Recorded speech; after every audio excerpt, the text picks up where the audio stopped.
कश्मीर के अंदर पहलगाम में जो आतंकी हमला हुआ और सेना की वर्दी के अंदर, पुलिस की वर्दी के अंदर लोग आते हैं और 27 से ज़्यादा वो मासूम लोग, वो सीधे साधे लोग जो कश्मीर को धरती का स्वर्ग मानते हैं और वो अपने बच्चों के साथ वहाँ कुछ क्षण बिताने के लिए जाते हैं और उनकी निर्मम हत्या कर दी जाती है।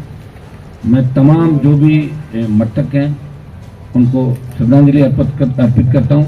साथ ही साथ ये आतंकियों को नष्ट करने का अब समय आ गया। आप वर्ल्ड के अंदर सब जगह देख रहे हैं कि आतंकवाद को खत्म करने के लिए सारे देश कहीं न कहीं एक मंच पे आ रहे हैं, सारे एक मोर्चा बना रहे हैं। लेकिन दुर्भाग्य से जो कश्मीर की घटना हुई उसमें हमारा भी बड़ा फेलियर देश की सरकार का रहा। इंटेलिजेंस ब्यूरो जो दूसरे जो हमारे सिस्टम है, जिस तरह कारगिल के अंदर बड़ी घुसपैठ उस समय हुई और उसमें हमें हजारों सैनिक हमारे गंवाने पड़े जब जाके कारगिल विजय हुई थी। कारगिल विजय आसान नहीं थी।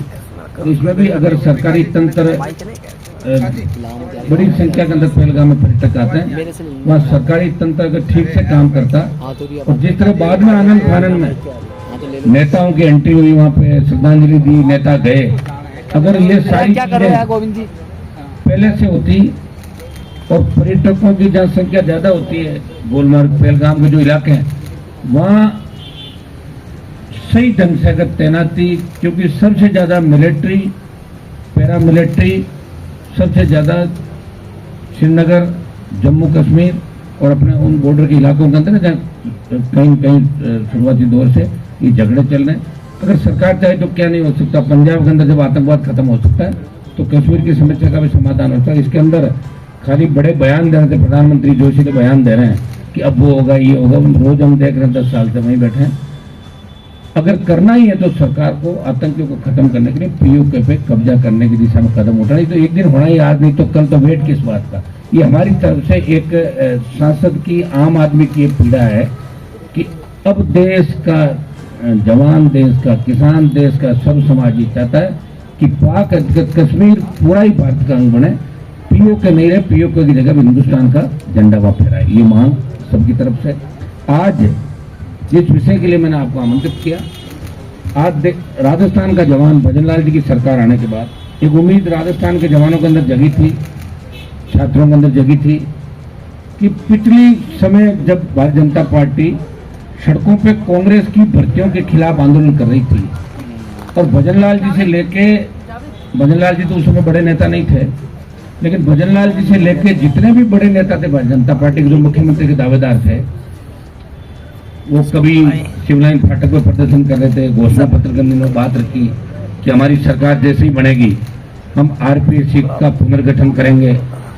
हम आरपीएससी के अंदर जो पेपर लीक की घटनाएं हुई, सही रीट के अंदर जब यहाँ संघर्ष हुआ उस समय कांग्रेस सरकार में रीट भर्ती हुई, तो उस संघर्ष में ये जो बैठे हैं हमारे पास, ये संघर्ष समितियाँ, ये भी शामिल थे। हमने भी उस बात को बार बार उठाया, लोकसभा के अंदर उठाया था और रीट 2 को तो रद्द किया, लेकिन रीट 1 जो फैसला थी उसको रद्द नहीं किया।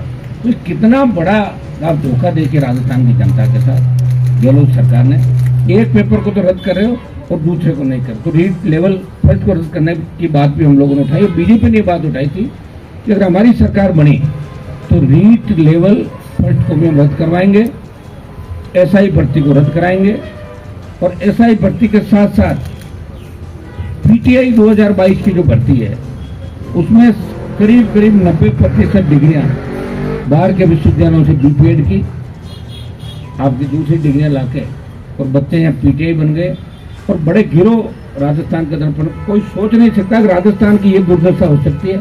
हमें दिल्ली के अंदर लोग पूछते हैं, मजाक उड़ाते हैं कि साहब कोई डिग्री विग्री मिल जाएगी क्या एमपी साहब उधर से राजस्थान में, तो आप दिखवाएं।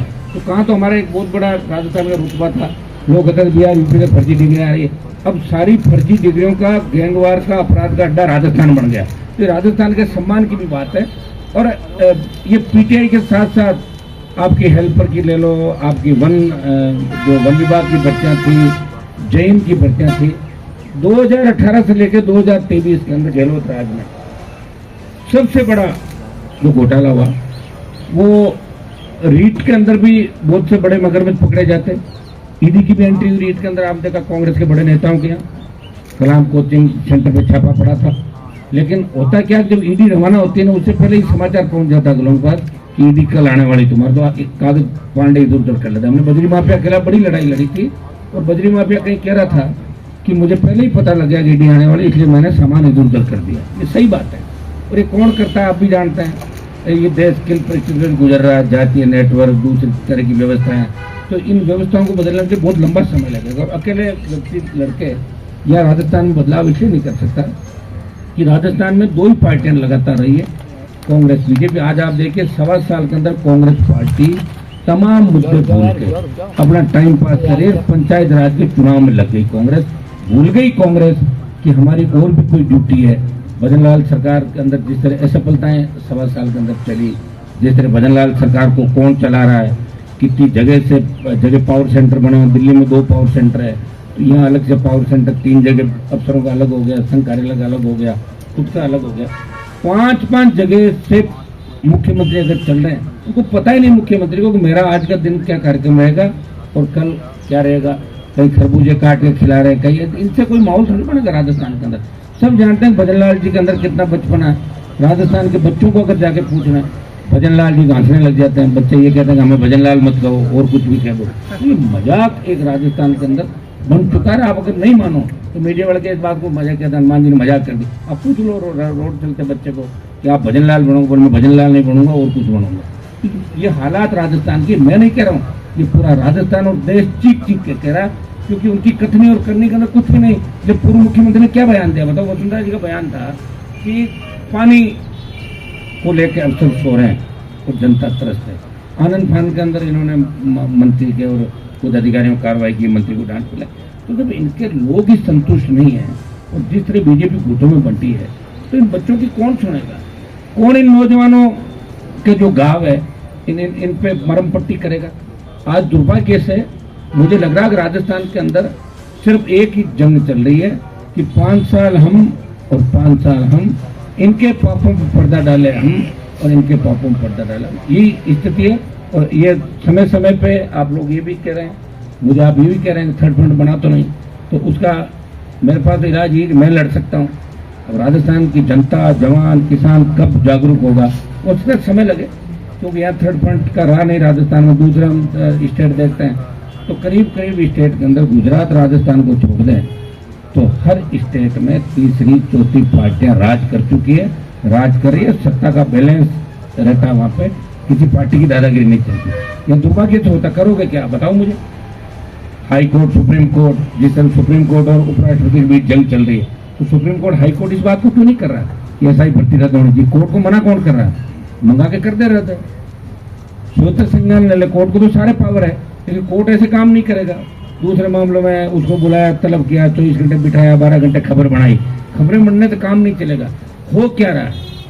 ऐसा ही भर्ती का जो घोटाला बहुत बड़ा है, और अगर लेवल फर्स्ट उस समय रद्द हो जाता और उस मामले की भी अगर सीबीआई जांच करते, जिस तरह के मंत्री हमारे राज्यवर्धन जी, उनको लोकसभा के अंदर हमने दोनों के साथ उठाया मामला, उनका भी था मेरा भी था कि रीट रद्द करो, इसमें कांग्रेस के नेताओं का, कांग्रेस के संगठन का, चंदा लेने वालों का, सबका नाम है। वो भूल क्यों गए अपनी बात? ये दिक्कत ही है, लोग अपनी बात भूल जाते हैं और फिर नई बात 9 दिन, ऐसा कहते हैं राजस्थान के अंदर, नई बात 9 दिन, उसके बाद बात पुरानी हो जाती है।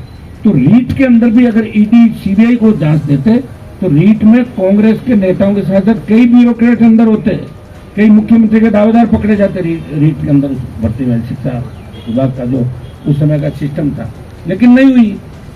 बीजेपी आराम से राज कर रही है, ऊपर मोदी हमेशा मजबूत है। वो तो कह दिया होगा तो भजनलाल हो, भजनलाल की जगह कोई और बना देते, वही चलता। जब पर्ची से सीएम बनने लगे, इससे आप अंदाज लगा सकते हो कि इससे बड़ा राजस्थान का घोर अपमान नहीं हो सकता। यहाँ के मुख्यमंत्री भी पर्ची से बना राजस्थान का।